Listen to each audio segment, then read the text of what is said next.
I also, my brothers and my sisters, want to mention quickly the story of Ibrahim alayhi salatu wasalam, and then draw comparisons between the two. I mentioned Surah Al-Kahf. What is the chapter before that? Surah Maryam. Allah subhanahu wa ta'ala places chapters right next to one another. Laysa an abath. It's not just because Allah feels like, no, not like that. There's hikmah behind it. There's wisdom behind why Allah puts every verse where He puts it and the chapters before the others. There's even a science that is studied, right? Tanasub al-ayati was-suwar. Even Jalaluddin al-Suyuti has got a kitab on that. I'm not going to be long, my brothers and my sisters. I know you guys want to go watch the... Is there now? What time is the game? We got time. We got time, guys. Ibrahim alayhi salatu wasalam. When Allah subhanahu wa ta'ala talks to us about his relationship with his father, was he old or was he young? Huh? Was he old or was he young? Because his father was extremely unhappy and angry with him. Why though? Because he chose a religion other than the religion that the father was upon. Right? And Ibrahim alayhi salatu wasalam kept on advising his father, Ya abati, Ya abati, Ya abati, Ya abati. How many times is that? 4 times. It's mentioned in Surah Maryam. Look at how he's speaking to his father, even though his father waqi'un, he is immersed in the worst possible sin, shirk billah azza wa jal, idol worship. Right. Imagine that. Today what tends to happen is we start practicing a little bit, or we learn a couple of things here and there from the masjid. We come back home and we want to what? Change everybody's lives in 24 hours. The Eiffel Tower wasn't built in 24 hours, my brothers and my sisters. I always tell the brothers and sisters, the hardest type of da'wah is the da'wah to your family. It's extremely hard. Even the Messenger sallallahu alaihi wasallam struggled, didn't he? Calling his uncle to Islam all the way up until his deathbed, and even then he didn't accept. Nuh alayhi salatu wasalam, Ya bunayir kam ma'ana wa la takun ma'al kafir. Get on the ship, don't be from amongst disbelievers. Didn't. Lot alayhi salatu wasalam, he had a wife that stabbed him in the back. She went with the fruity guys. I have to be a bit careful in it with the terms that I use. Are you brothers and sisters with me? So Ibrahim alayhi salatu was in a very gentle, soft manner.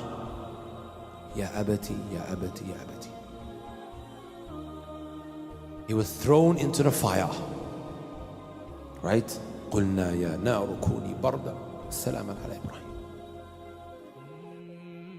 But it didn't burn him. My brothers and my sisters, to cut this story short, his father threatened him. If you don't stop, لَأَرْجُمَنَّكَ, I'm going to stone you. Ibrahim alayhi salatu wasalam made his mind up that it's time to leave. Allah Azza wa Jalla tells us, and this is what I really want you guys to take home. فَلَمَّا اعْتَزَلَهُمْ وَمَا يَعْبُدُونَ مِن دُونِ اللَّهِ وَهَبْنَا لَهُ إِسْحَاقَ وَيَعْقُوبَ كُلًّا جَعَلْنَا نَبِيًّا. When he now detached himself from that haram and that shirk that they were engaging in of invoking other than Allah Azza wa Jalla, did Allah abandon him? He just gave up his father, who is so dear to his heart. Who's more closer to you? Your father or your girlfriend that you're doing haram with? He gave up his father. Right? The lines were drawn, brothers and sisters, the sides were chosen. My father is going to stone me if I continue holding on to my religion. It's time to leave.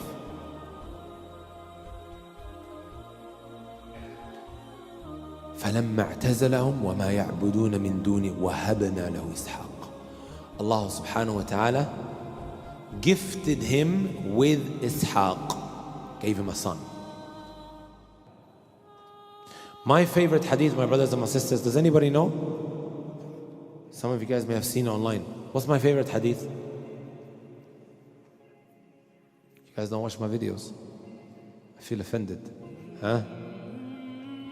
What's my favorite hadith? I asked this question in one of the other masjids that I've never been to before. There was a brother who put his hand up, he said this. It's like, Ahsant. Huh? He's pointing at you. ولا مشاغب هو. Huh? Huh? أحسنت. Complete the hadith. أحسنت. My favorite hadith, my brothers and my sisters, is that was narrated by Imam Ahmad. إنك لن تدع شيئا اتقاء لله إلا أعطاك الله خيرا منه. You don't leave something for the sake of Allah Azza wa Jal, being conscious of Him, having fear of Allah, except Allah will give you that which is better. You know, up until this very day, I don't know who taught me it. I remember hearing it back in 2011. No, sorry, before that, 2009 it was.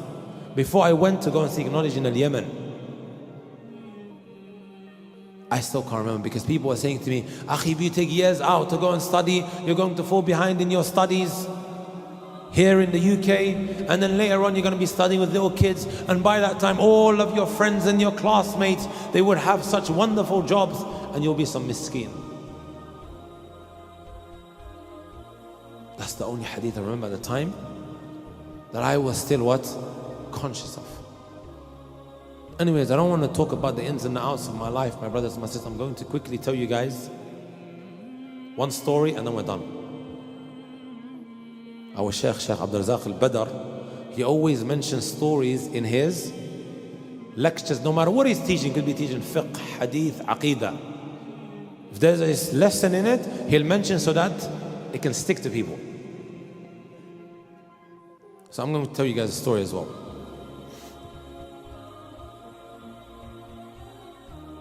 I had a neighbor.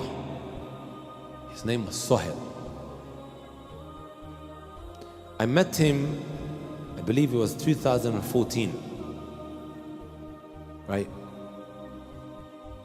I remember he came up to me and he said, because he's an accountant. He's an accountant by profession. Is there anything wrong with being an accountant? The asal is that there's nothing wrong with it unless you are engaging in haram. The job that he was working at involved haram. And he came up to me and he said, I know that I'm involved in haram, right? I didn't feel comfortable, so I left him. And I told him, Allah will never abandon you. And this hadith I just shared with you guys. He had a couple of thousands of pounds and he was doubting whether he should use it to go Hajj or not. It's very uncertain, right? What's going to happen after that? Very uncertain times.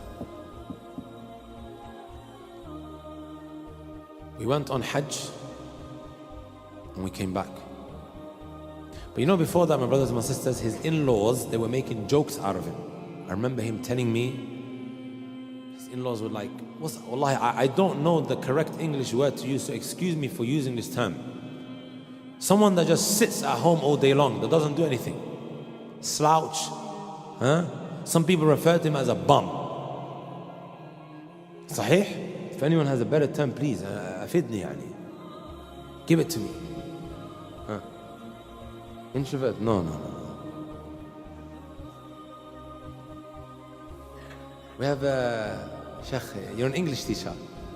Share some words with us. Huh? Got like a term for it? Huh? No, everyone got what I'm trying to say, right? When you're not working, people look at you, this guy is always at home, what's wrong with him? Get up and do something with your life. Even though he had actually left it for the sake of Allah Azza wa Jal.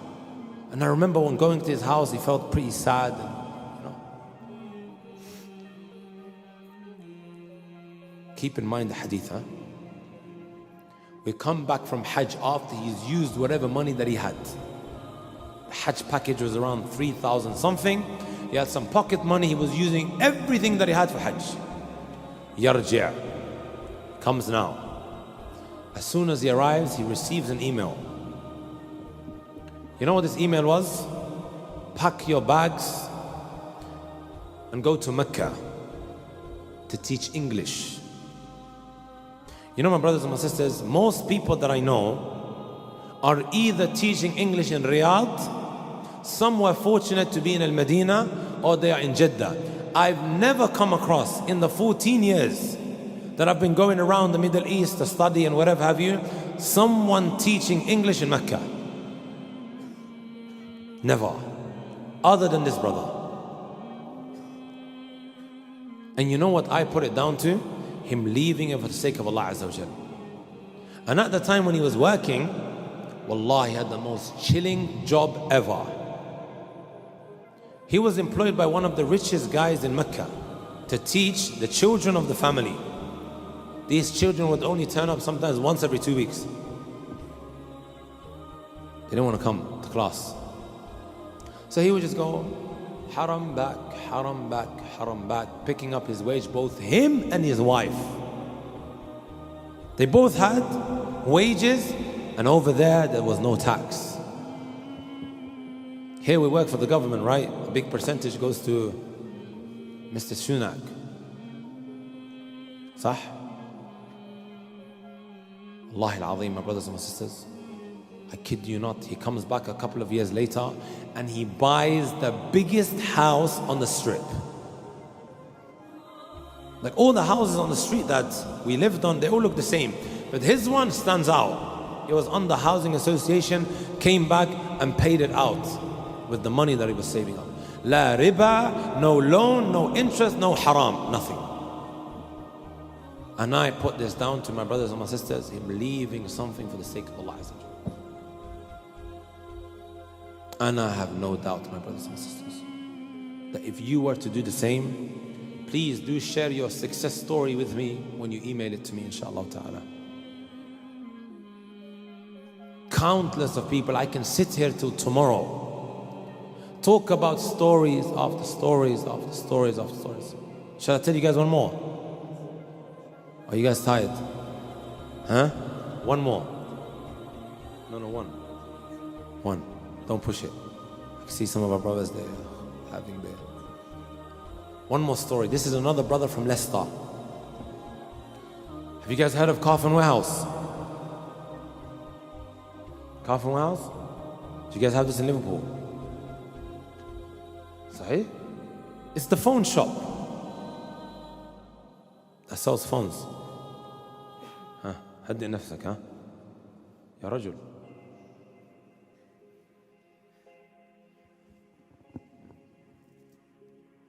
Kahf and Warehouse.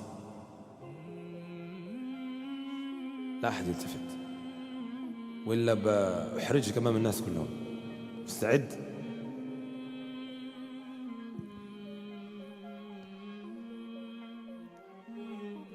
Kahf and Warehouse is a phone dealer, franchises, branches across the country. صح? There was a brother, his name was Najib, he was working in the call center of Kahf and Warehouse for many years. Perfectly halal, no issues. One day they came to him and they said, from now on you guys have to start selling insurance. The brother came up to me and of course I told him the Islamic ruling.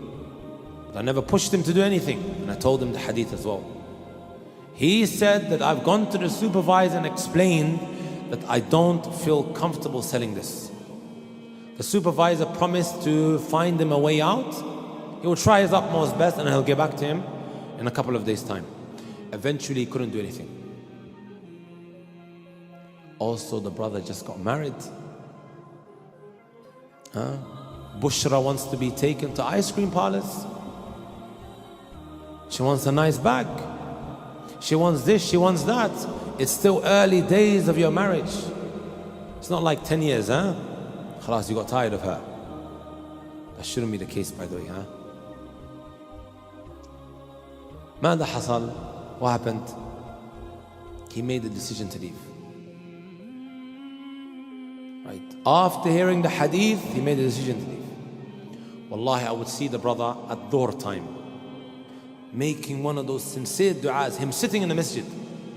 We were literally neighbors, praying in the same masjid at dhuhr time. And then I would speak to him after the salat, ask him, how are things going? ماذا حصل? He said, I'm getting interviews, but I still haven't found the right one. Bear in mind also, every morning he would travel for half an hour plus and half an hour back.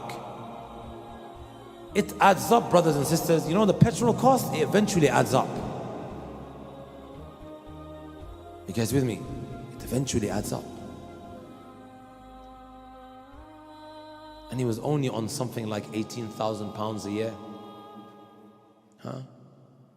After some time, brothers and sisters, Allah Azza wa Jal blessed him with a job 12 minutes from his house, British Gas.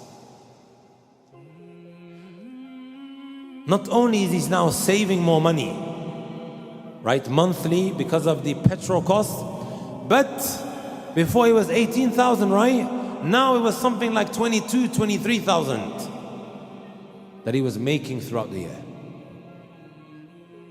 إِنَّكَ لَن تَدَعَ شَيْئًا اتِّقَاءً لِلَّهِ إِلَّا أَعْطَاكَ الْخَيْرَ. You don't leave something for the sake of Allah, except Allah will always give you that which is better. Closing words, my brothers and sisters. I'm going to quickly mention, how can we increase ourselves in doing the right thing? Brothers and sisters, would you guys agree that we respect people in society because of what we know about them? Sah? There are certain people that we look up to, that we respect, that we hold in high regard. Why? Because of what we know about them. Sah? I'm sure you brothers have role models. These YouTubers, this guy is successful, he's got all of this money, he's got a lot of views, a lot of subscribers. We look at him differently to everyone else because of what we know about them. Sah? Isn't it so? I'm sure the sisters, they have people as well. Why is it when these people say something we listen, but when Allah subhanahu wa ta'ala says something it falls on deaf ears? Or it's just like some random individual saying something? I'm going to tell you guys, because we don't know anything about Allah. We have no idea of who Allah Azza wa Jal is. The only source of knowledge that we have of Allah are what? His names and His attributes. Go through His names. Who from amongst us has gone through the names of Allah? As-Sami', Al-Rahman, Al-Basir, Al-Latif. But if I asked you about the Liverpool X1 first team, you can tell me all of them and the one that's on the bench and injured as well. Sah? Some of you guys know who's playing tonight, huh? Am I wrong to say that? You're laughing. Sahih? Most of your friends, they know, right?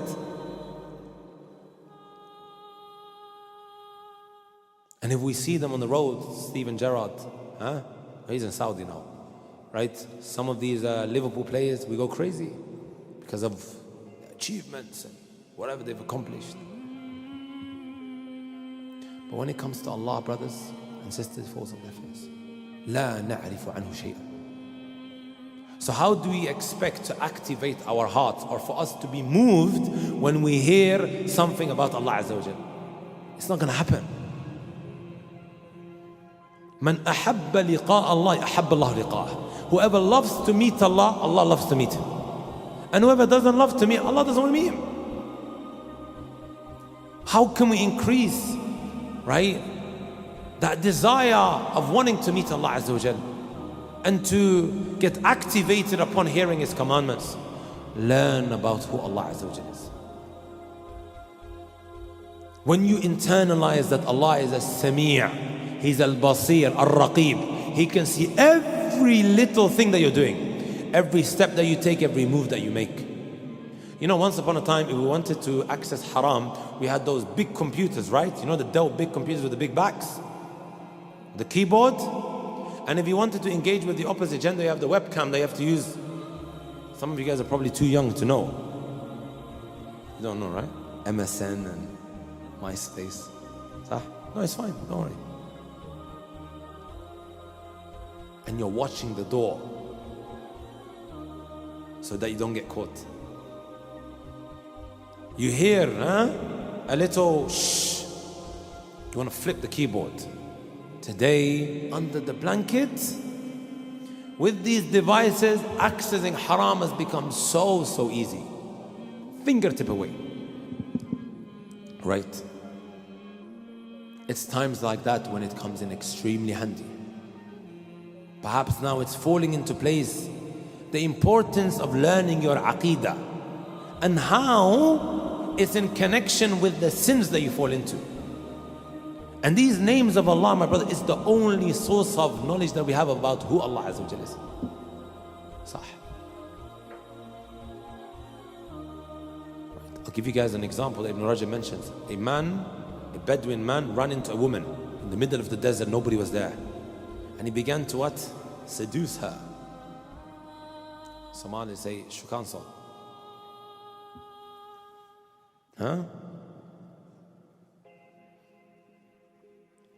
And she started getting very scared.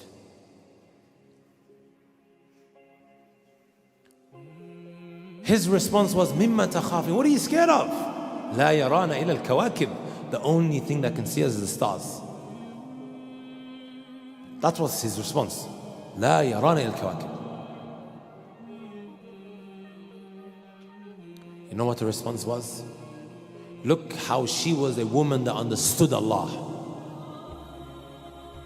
أين مكوكبها أين باريها وخالقها. Where's the one that brought the stars into existence? Where's the creator of these stars? The impact ended up drilling into his heart, and then he withheld from doing haram with her. That is the impact the names of Allah internalizing will have on you. And then it's going to prevent you from these sins that you fall into.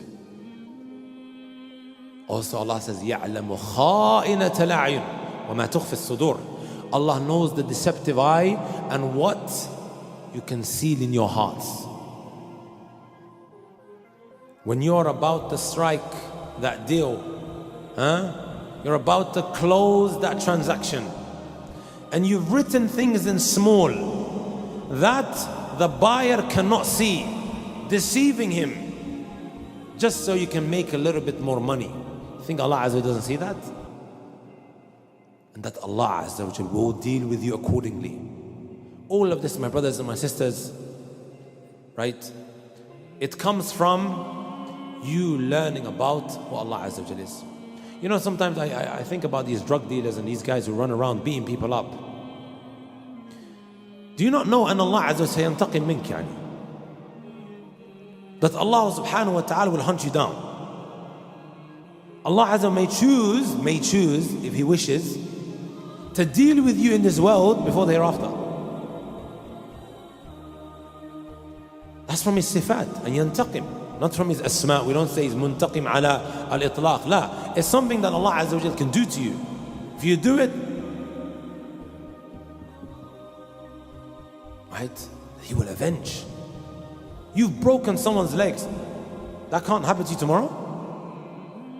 I've seen brothers, they would say, these are drug dealers, right? Guys on the road. Just go and stab him in the knee. Just teach him a lesson.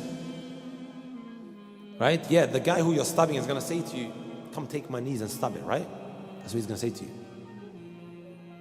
And then things spiral out of control. Ala kulli hal, eventually he finds himself, that guy who's giving out these commandments, in a wheelchair. Crippled. You're causing all of these problems and this depression, and you think you're going to get away with it. This is a person, ma araf Allah. Inna Allah la yumli lil-zalimi hatta idha akhadha lam yuflitah. Messenger Sallallahu told us, Allah Azza wa Jal, again we're learning about who Allah is and what He does. The one who's oppressing others, He will give him respite. Keep doing it, keep doing it, keep it. And then when Allah decides to grab you, He will take you. ثم تلا قوله تعالى, and then He read, وَكَذَلِكَ أَخْذُ رَبِّكَ إذا أخذ القرى وهي ظالمة إن أخذه أليم شديد. Indeed, him taking you is extremely painful. Doesn't that like really affect us now the more we learn about Allah Azza wa Jalla? I ask Allah subhanahu wa ta'ala to benefit us from what we had, to make us from those that when they hear the reminder, they act upon it.